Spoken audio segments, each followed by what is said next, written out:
Wow. So you were able to quit in a year. At what point did you realize that you could do this full time within that year? Yeah, so it was the beginning of 2021. I'm not sure what my Instagram following was at, but I started having brands reach out to me about partnerships, whether it be like me just creating content for them or doing like sponsored posts. And once I signed 3 contracts, I put in my notice at my job. So I was like, if I can get these contracts, then if I'm doing this full time, I can do way more than that.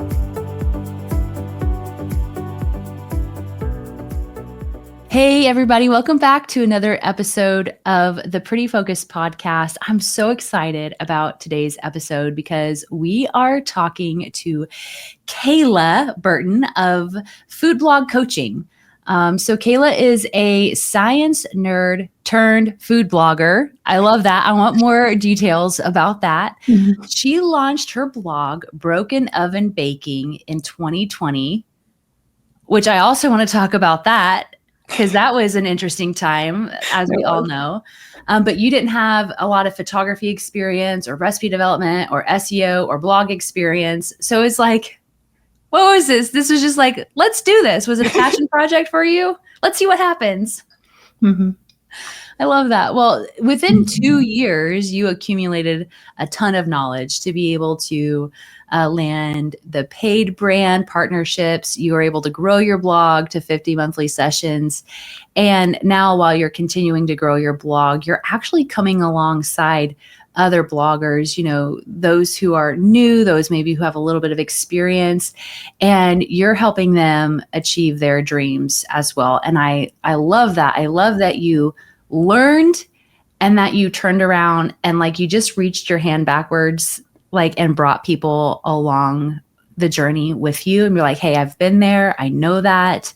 Like, I've got your back. And I just think that is so wonderful because I think a lot of people want to keep that information to themselves, and you're sharing that. And you guys need to check out, we'll have Kayla's website in the show notes below, but she has some incredible case studies on her website from some of the bloggers that she has worked with. I'm seeing like 70 to 120% growth.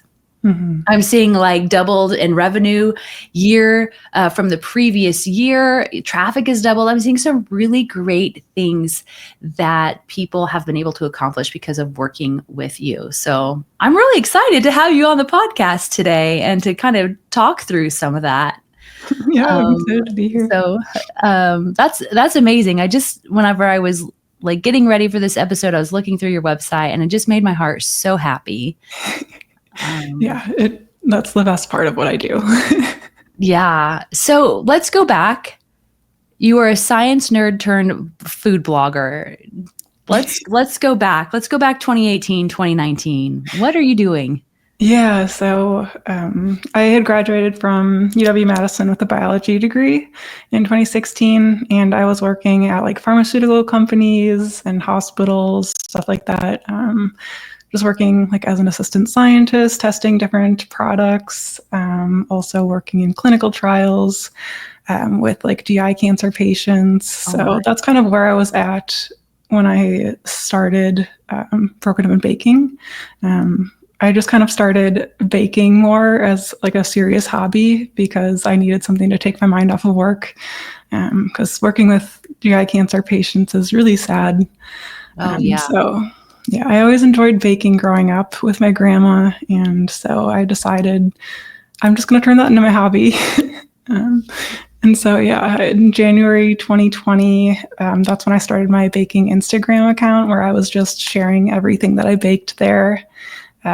My husband was taking photos of everything that I was sharing on there because he was starting his product photography company at the time.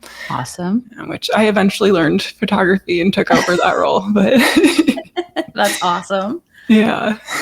I love that. I love you guys were able to work together. So that was like 2 months before. Mm-hmm. Chaos.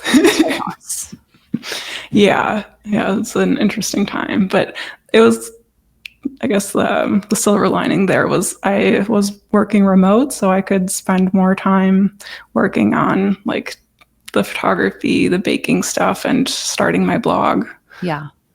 Yeah, I love that. And so how did that go for you in 2020? Did you start to see growth? Because I feel like in 2020 blogs really just exploded. Everybody was at home. Nobody was going out to eat. Everybody was cooking banana bread, sourdough. Oh yeah. Nutso, and sourdough is having another moment, which is fine. I love sourdough. Bake all you want. Just bring it to me, please. Exactly. Yeah. So how did your blog do in 2020? So I started my Instagram January, and I just wasn't expecting to like grow and be introduced to the food blogging community, but I was, and I was just posting consistently because I was baking like every week and just bringing stuff into work when I was actually going in. I ended up getting to like 100 or to 1,000 Instagram followers pretty quickly, and then I think I reached 10,000 after like a year of just posting consistently. But in May 2020 is when I launched my food blog. Okay. So like 4 or 5 months after I started the Instagram, just because I met so many food bloggers on Instagram just from posting what I was baking every week. And the community was just so nice and welcoming. And like I had never followed food blogs before, but I saw that it was like a very lucrative career, and it kind of married two things that I really loved, which was baking and like websites, technical stuff. Because like growing up, I used to play on the computer, like trying to create layouts on like Neopets and stuff like that, or, like animated AIM icons. Yeah. It was just really cool that I found this thing that just involved so many things that I really enjoyed. Yeah. So you love baking, but you also love analytics. Yeah. Right. And like you're an analytical thinker, I would think, as somebody who has degrees in science, right? And so you love that aspect, because there is a lot of analytics that go into food blogging, lots of numbers, lots of analysis, right? And that just seems like right up your alley. And I love that it's like the analysis plus your love for baking is meshed. And I think that's what is really cool. I think about food blogging. I think about social media and what opportunities it's made for people, because we see people coming in with like a love and a passion for cooking and photography, and they're able to marry those things and then do something that they love. And for you, it's like your passion for baking and for that technical stuff. God bless you. We need people like you in this world. And I just think that is really, really cool. Just so many opportunities. I love that the world that we're living in, the times that we're living in, they don't come without stresses, right? But just think about the opportunities that we have, that our parents. Yeah. There's no way that wasn't even a thought, right? Yeah, it's insane. And then our kids, the next generation, they're going to have opportunities, right? They're going to be standing on our shoulders and be like, wow, my parents didn't have any of those opportunities. And so I just think it's really cool that you have found something that you love. Yeah, I'm very grateful. This marries everything. So are you still working in the medical field? Are you still working at all, or were you able to quit? No, I actually went full time with my blog the year after I started it. So in April 2021. Was that your plan, or was it just because you loved baking and you wanted an outlet? No, that wasn't really the plan. It started just because I wanted an outlet, like take my mind off of work. Yeah. But very quickly it became like I realized that this could be my career, especially since my husband was starting his product photography company. Like I was front row for that. And I mean, my dad's an entrepreneur, so like entrepreneurship wasn't new to me, but my dad made it look so chaotic and stressful. I wanted nothing to do with it growing up. But then like my husband doing it, he just made it look so easy, and like he did his research and like systemized everything, and I was like, okay, like I can do this. Totally. Yeah, that's awesome. I love that. What type of business did your dad have growing up? Oh gosh, he had so many. He still does. He's had a car lot, like real estate. Oh my gosh. Okay. All the things. Say no more. Yeah. He's done a lot of different things. Yeah. Oh my goodness. Those do sound stressful. Yeah. And I mean, owning a business is, whether physical or digital, definitely not for the faint of heart. Like it does take work. Definitely. But the payoff though, it's very rewarding. Yeah. is so rewarding. Wow. So you were able to quit in a year. At what point did you realize that you could do this full time within that year? Yeah, so it was the beginning of 2021. I'm not sure what my Instagram following was at, but I started having brands reach out to me about partnerships, whether it be like me just creating content for them or doing like sponsored posts. And once I signed 3 contracts, I put in my notice at my job. So I was like, if I can get these contracts, then if I'm doing this full time, I can do way more than that. Wow. That is insane. That is just so cool.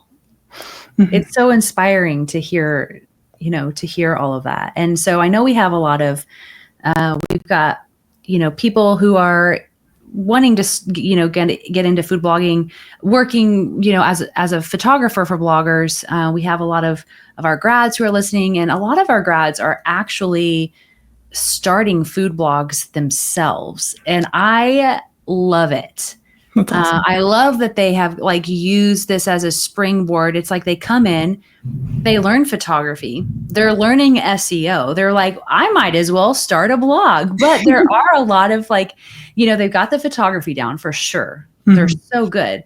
They've got the recipe development. They've got the, an understanding of search volume and keywords and SEO. But the tech side can be a little bit challenging, right? Definitely. So what tools do you recommend on the tech side of things? Is that something that can be answered in a single podcast episode? I don't know, but we're about ready to find out. Yeah, I mean, I think the main things that are really important would be like having a really good host, having a high quality theme, and just being on WordPress.org instead of .com. And these are all mistakes that I made when I started out. So this is kind of what I go back to. WordPress.org instead of .com. Tell me about that. Yeah, so it's really confusing. I don't know why they have the two, but I started on .com and then quickly realized I should have started on .org because .org is self-hosted. So you have more control with customizations and ads and everything like that. Fascinating. Does that make a difference for ad networks?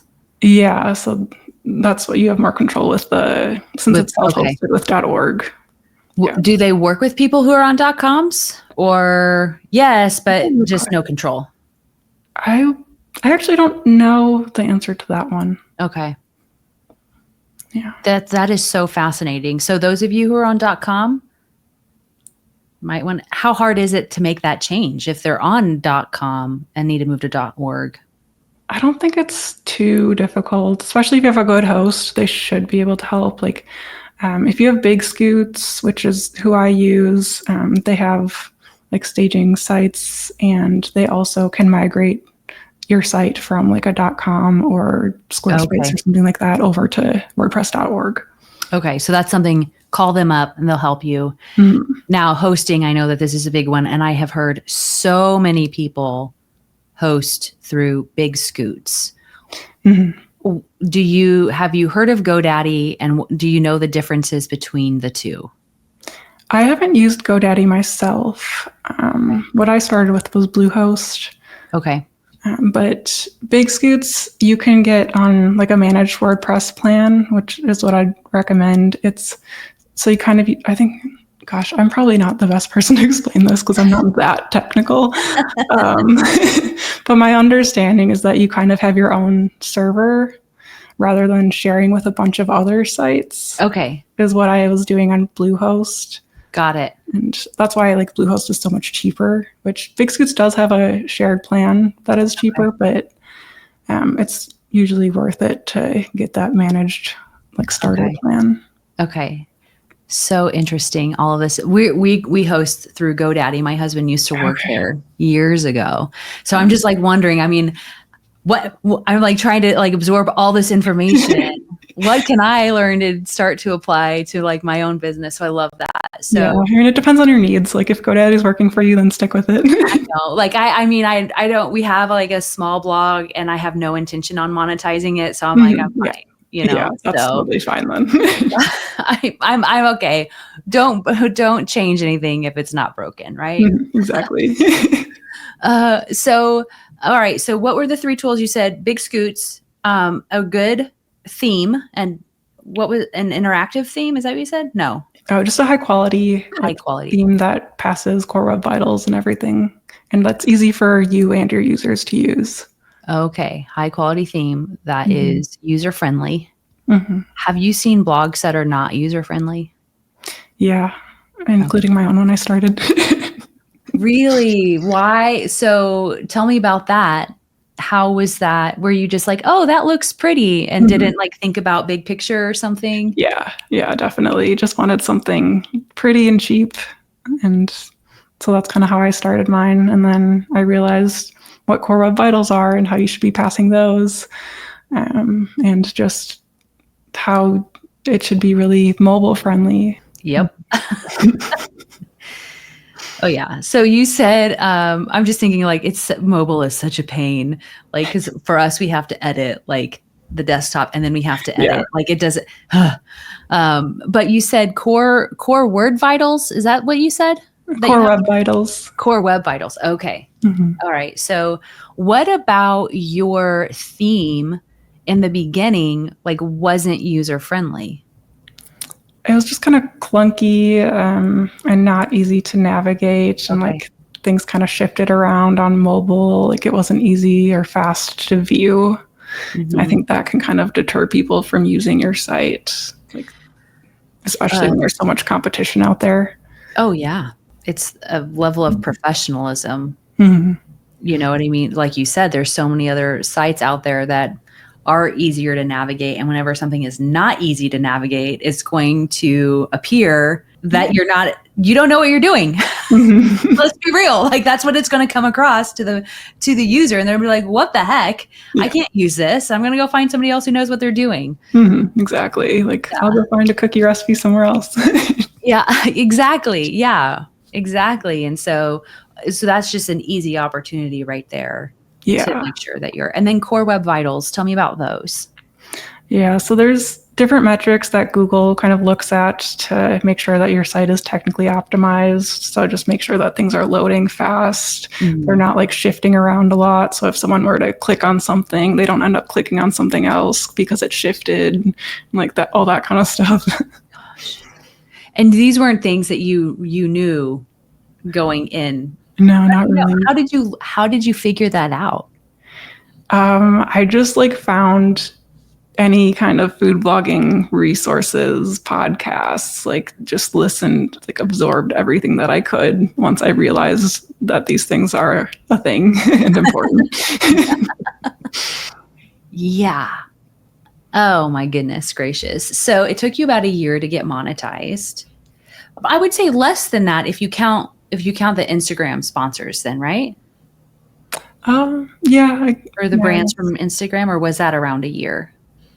The Instagram partnerships were early 2021. Okay. So what are some ways that you can grow traffic so you can get to that monetization? I guess I should say, do you know what you see on average of how long it's taking bloggers now to go from 0 to monetized?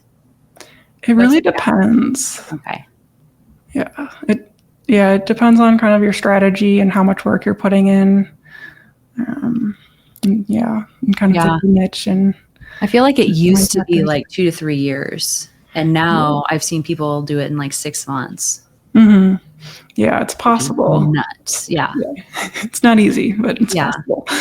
So what are the best strategies you recommend for growing your traffic? Like what sources are you using the most? Yeah, for traffic growth, I still think SEO is important, as well as Pinterest. I think those for me are at least my two big traffic drivers. Yeah. And I think that's pretty common amongst food bloggers.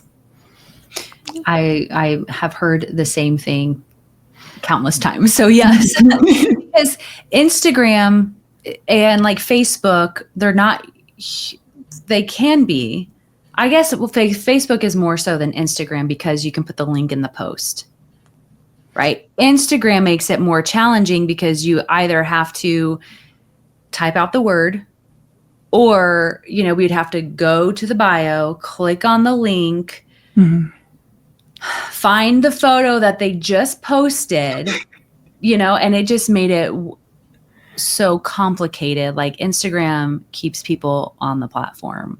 Yeah, definitely. I have found, have you heard of Grocer's List? No, I have not. Okay, that's a tool I've been using probably about the past year, and I think it's really helpful for driving people to your website as well as converting followers into subscribers on your email list. So what is this? Is this a platform? Is it like a social media situation? What is it? It's like an app kind of. It's just like ManyChat kind of, but I think it's easier to use, and it's created specifically for food creators. So there's a lot of cool features, like you can set up the save this recipe and add your like Amazon or Instacart affiliate so people can shop the recipe. Grocer's List. Mm-hmm. So it's an automation similar to ManyChat. Yeah, but in my opinion, it's easier to use. Because you don't have to set up an automation for each individual post. Oh, yeah. So I have had some nightmarish things. Like, I swear ManyChat has a mind of its own sometimes. Or I'm like, how did you change? Because I'll have people like comment on posts and then they'll get a random message from me. And I'm like, how? I had one guy cuss me out. Oh, no. Because he commented on one of our ads and he just asked a question, but it sent like links to a podcast episode, and I'm like, how? And so he was livid, and I'm like, I'm so sorry that happened. Maybe an overreaction. Just a little bit, yeah, just a little bit. That's a whole thing for another episode, but like. I understand like that frustration with the ManyChat, like they're great, but also they can go rogue, it feels like. Yeah, I haven't used it in a while, so I'm not sure if it's changed at all, but I just remember having to go in and set up an automation every time I posted. And you don't have to do that with Grocer's List. All you have to do is include the link in the caption, and as long as they comment that keyword, it'll send.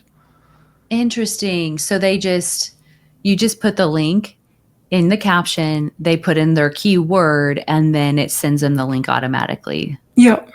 Oh, that's so nice. Yeah, because I'm like looking at ManyChat. I'm like, it's great. I love it. It's been helpful, but it is a lot of work. Yeah. Yeah. I actually have a referral code if anyone wants to try Grocer's List. Yes. Yeah, please give us that code.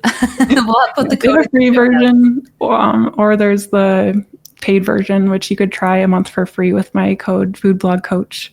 Okay, yeah, for sure. Does it only work on Instagram? What about TikTok or anything? TikTok, you can't do automations, with right? TikTok yet, but you can use it with Instagram and Facebook, at least for now. Okay. They're like adding features so quickly. I feel like I swear I'm not like sponsored by them, but I just love it so much. And I'm so impressed by how much they're growing. Oh, that's incredible. We definitely love to. I have no problem putting your promo code down below because I don't use it. So somebody better get credit. I love that. That's so cool. So, all right, let's talk about real quick, this tension in the waiting of getting monetized. We know that when you wait for anything, right? Everybody knows the uncomfortableness that can come from a waiting period, right? Yeah. But also, waiting periods are some of the most valuable, insightful learning growth moments. And it can be frustrating waiting to get to that point, especially maybe if you apply for an ad network and you get denied. That can be disheartening. And that can be really hard. But, that the season of waiting is also not a season to be wasted. So what are some of the things that you would recommend to people to do as they're growing? I mean, they're not just waiting, it's not just like you're sitting around waiting for somebody to call you. Like, there's a lot of work involved to get to that point, right? So, I mean, if you're just sitting around twiddling your thumbs, you will probably never probably never get there. So, like, the season of waiting is a little bit different than, maybe another area of life, because this is a season really of work. Right. And so what are some things that they should be doing to get monetized? Yeah, the waiting period is definitely the hardest, I would say, just mentally. When I was in that period, I was checking my analytics way too much. So I think one of my biggest recommendations would be to not just stare at your analytics, because it's not really going anywhere. Yep. Like, focus on what you can control, and really, like, just kind of make an effort to get to know yourself and what you want out of this, and get to know your audience as well. Of course, if you're just starting, you're probably not going to have a big audience from the start, but even like 5 people, 100 people, like, it's who, not how many, that matters.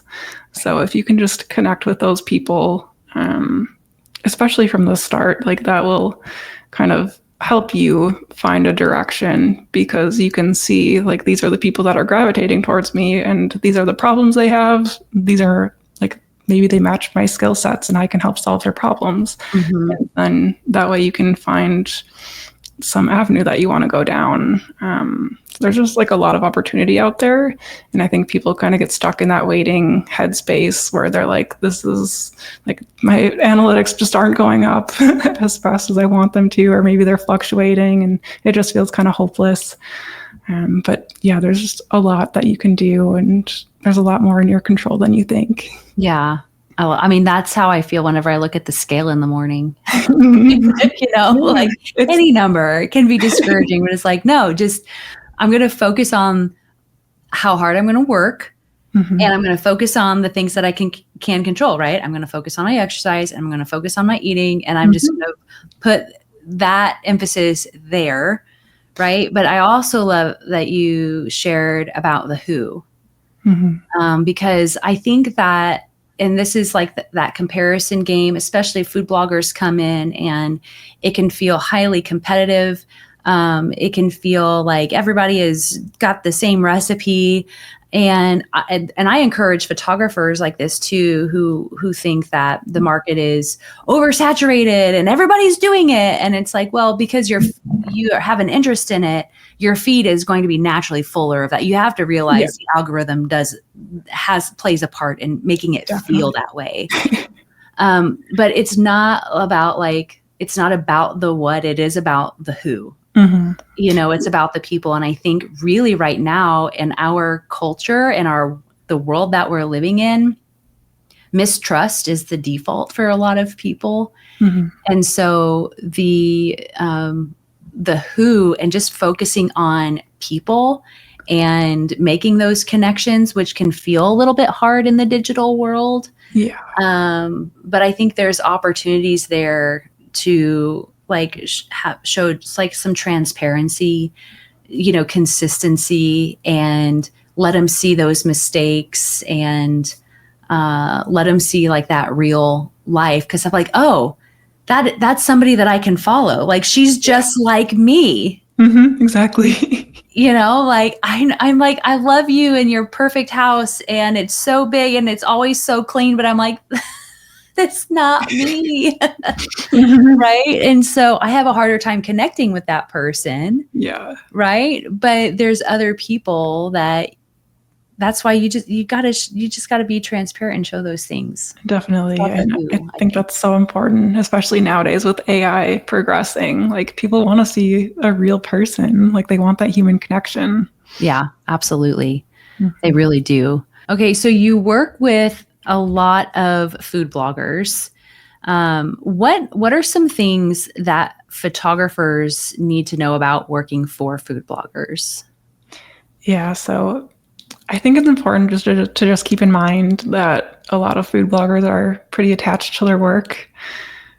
So, like, understanding their style and what they need in their food photography, communicating clearly and effectively. And I think that's important on both ends. So, like making sure that you're working for a food blogger who's going to communicate promptly with you and vice versa. Like, I think communication and feedback should be a two-way street. Absolutely. Yeah. Absolutely. That's what I'm like, you've got to communicate with people. If a photographer doesn't do, the work that you weren't impressed with the work the photographer did, you got to tell them. Like, if you need to make any changes, you really need to communicate that. Some people are great at communicating that. Others need improvement on communicating that and how they word it.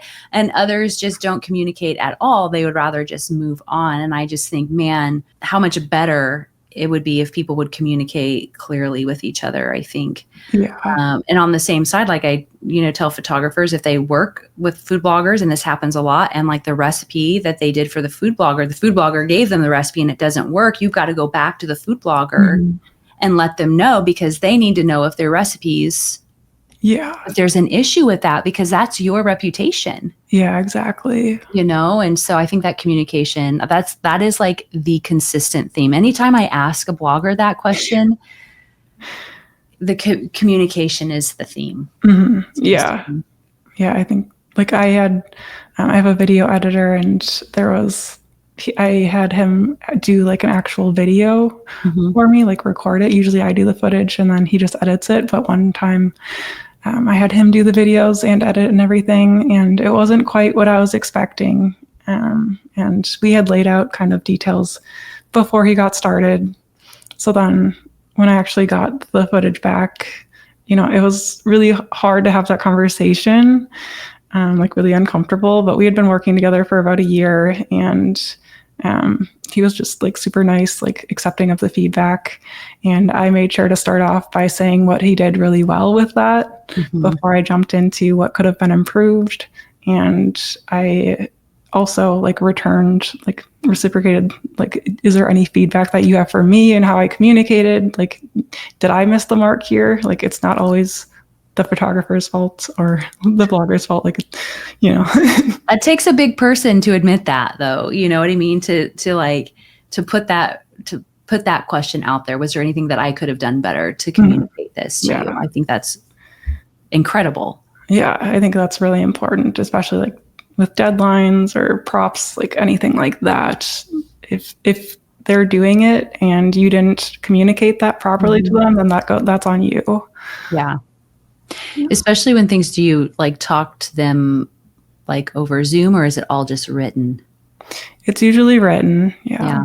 Which, that makes it a little harder too. Yeah, it does. Sometimes I'll do like Loom videos and talk. You do that now?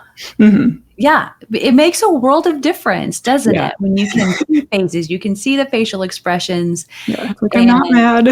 No, right. We're both learning here. Yeah, for sure. No, I love that. I think that is so key. I think to really any successful working relationship is going to be communication.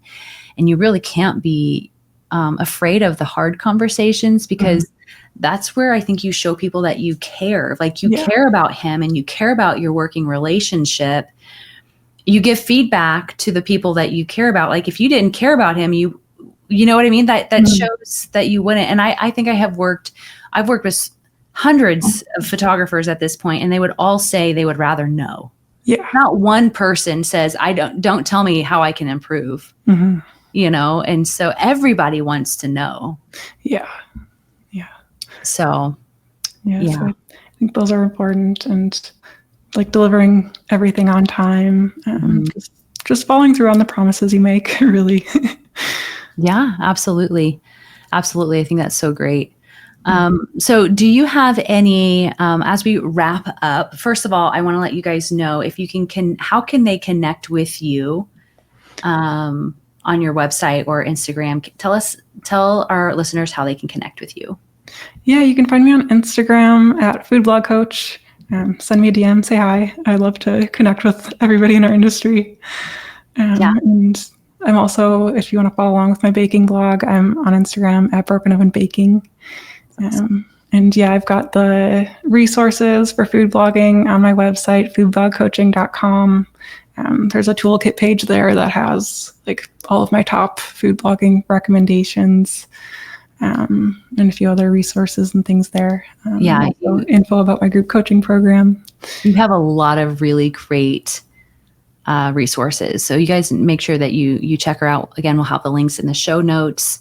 Foodblogcoaching.com, but then you can connect with her on Instagram. You're so fun to follow too. One of the most recent reels that you did at the time of the recording was talking about the community that you want to create, with your food blogger clients and who you're coaching is like just a positive community, right? Because we all know how hard it is. You don't have to like remind us that being a business owner and first of all, in any industry, okay, this is not just like this one industry.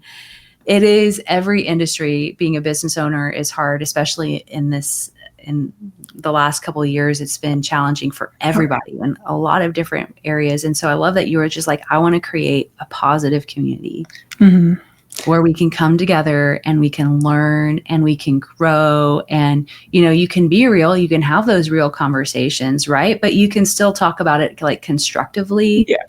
And I love that because that's what we're trying to create as well. And so whenever I saw that, I was like, we've got to talk. I need to have her on because of that. And I think we need more of that in this world and within like the food blogging realm. So thank you for being such a positive voice and for being such an encourager. And you too. Yeah, I love it. So are there any last thoughts that you want to give to people who are starting a food blog? Understand that it's hard, but you can do it. I believe in you. You can do hard things. Yeah, things are changing and nobody really knows what the future is going to be like, but there's still a lot of opportunity out there and a lot of things that you can control. So yeah, I would say hope can always be found. Definitely. Opportunities can always be found. Yeah. I don't think things are hopeless ever. So I have a pretty positive outlook. Good. So anyway, thank you so much for joining us today, Kayla. It was so wonderful having you on. Thank you. And you guys, thank you so much. If you really liked this episode, I would love for you to rate it. Go follow Kayla. Go to her website, get all of her downloads, get on her email list. You will not be disappointed. I promise. Thank you so much. Guys. Thank you for joining us for another episode of the Pretty Focus Podcast.